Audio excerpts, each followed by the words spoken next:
Afternoon, Chris. How are you, sir? Good. How about yourself, Chuck? It's sunny in Michigan, so the hurdle is low. It is not snowing at the moment. So easy Good. math.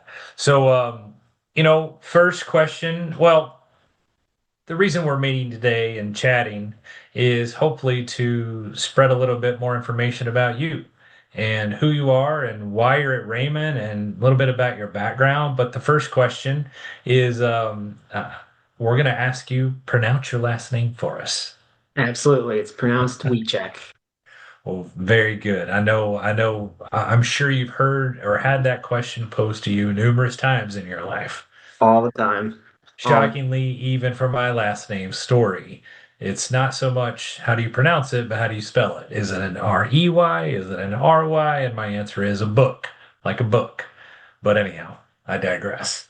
So give us a little background with respect to your education, where you're from, a little bit of work experience. yeah, absolutely. So I was born and raised in Troy, Michigan. So I'm a Metro Detroit native, Michigan native as well, obviously. Went to school at Michigan State University in East Lansing. Graduated from there with my master's in accounting. After graduating, I've worked at a couple different places. Right out of school, started working for Deloitte, which is one of the big four accounting firms, I'm sure, as you know. Yep.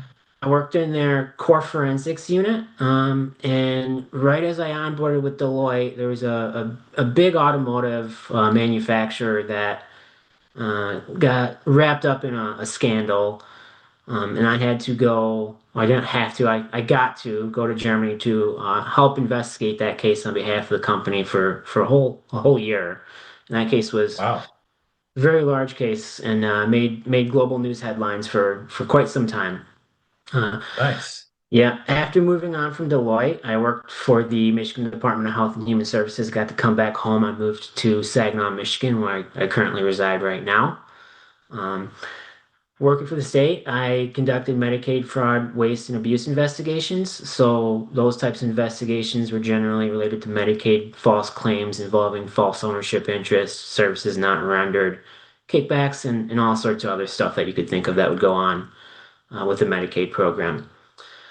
After working for the state of Michigan, I started working for a very small mom and pop accounting firm in Davison, Michigan. I still live up here in Saginaw. Um, my work for the accounting firm in Davison, Michigan, was all over the place. I conducted forensic accounting engagements, as well as did the standard day-to-day tax and accounting for very small businesses. On the forensic accounting side, I mainly dealt with employee embezzlement and contract dispute investigations for small mom and pop shops, obviously. And then most recently, I've come to Rehmann and working on all sorts of different cases with Rehmann. Well, we're very happy to have you. Thank you. From your let's go back a little bit. So, what prompted your interest in forensic accounting? A lot of people view it as this sort of magical abyss, but I always try to keep it sort of super simple, but I'm interested to know what prompted your interest in it. Yeah, so what started my interest in forensic accounting was being able to come in and help someone find answers that, to problems that they haven't been able to find using the skill sets they have themselves to really think outside the box. Hmm.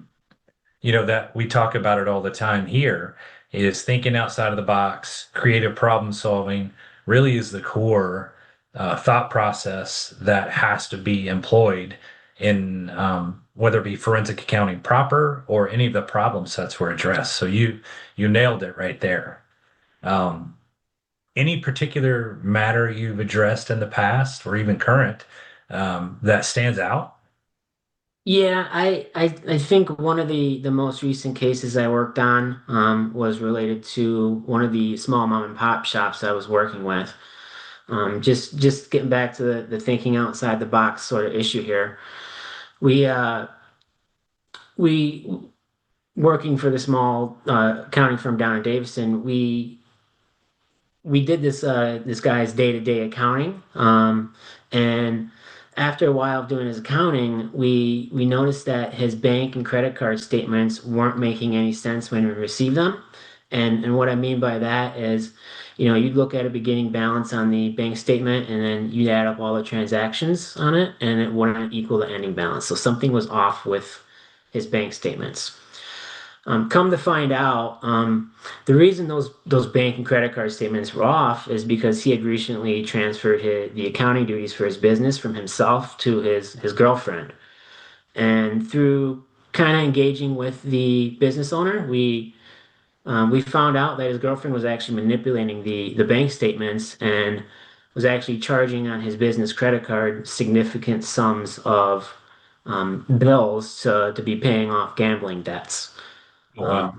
Yeah, yeah. So um, we once we found that out, we obviously got the local prosecutor and local sheriff's office involved, and they picked up the case right away because the girlfriend was obviously known to them because she had been convicted of a fraud before. And they took it and ran with it, and through a little bit of our help, we're able to secure an arrest warrant for her and put her in jail. Um, so yeah, that's a case that sticks out to me. Nice. Sort of from A to Z in that situation. Absolutely. And it Right. Oh, happened that's all good. very quickly too. Oh, that's good. Yeah. That's oftentimes a rare occurrence. Yeah, absolutely. Well, what what have you experienced at Raymond that maybe you didn't experience at other firms, or just a couple points that really stand out that are helping, hopefully helping you in your role?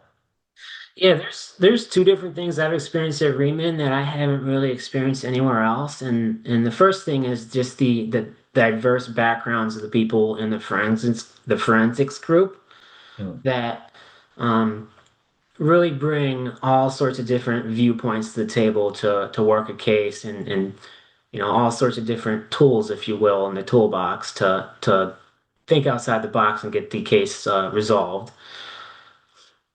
And then the second thing is collaboration among the different teams.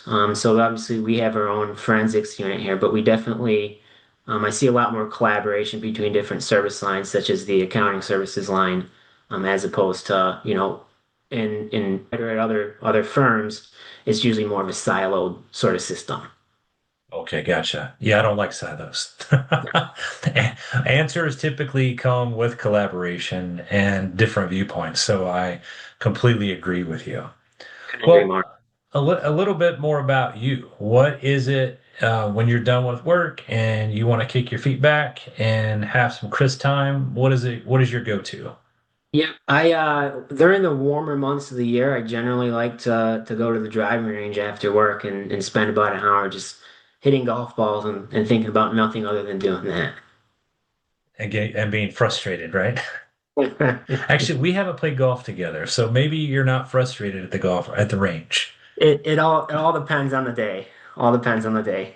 That's fair. That's fair. And what would someone be surprised to know about you? Well, one thing I don't normally tell people just because I don't think about telling it to them because it's normal for me is that I'm a triplet. That's right.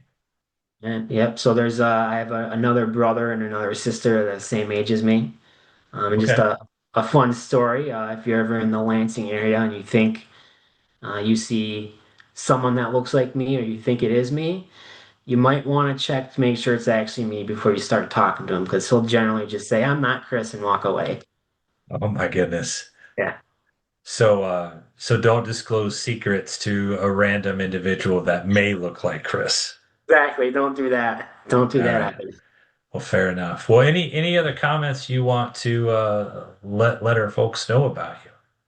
No, I think you covered pretty much everything. All right. Well, super happy and excited you're on the team. Very thankful for all you do in your work, and looking forward to working with you as we move forward. So You, thank you, and yeah, we'll talk later. Have a great afternoon. you too.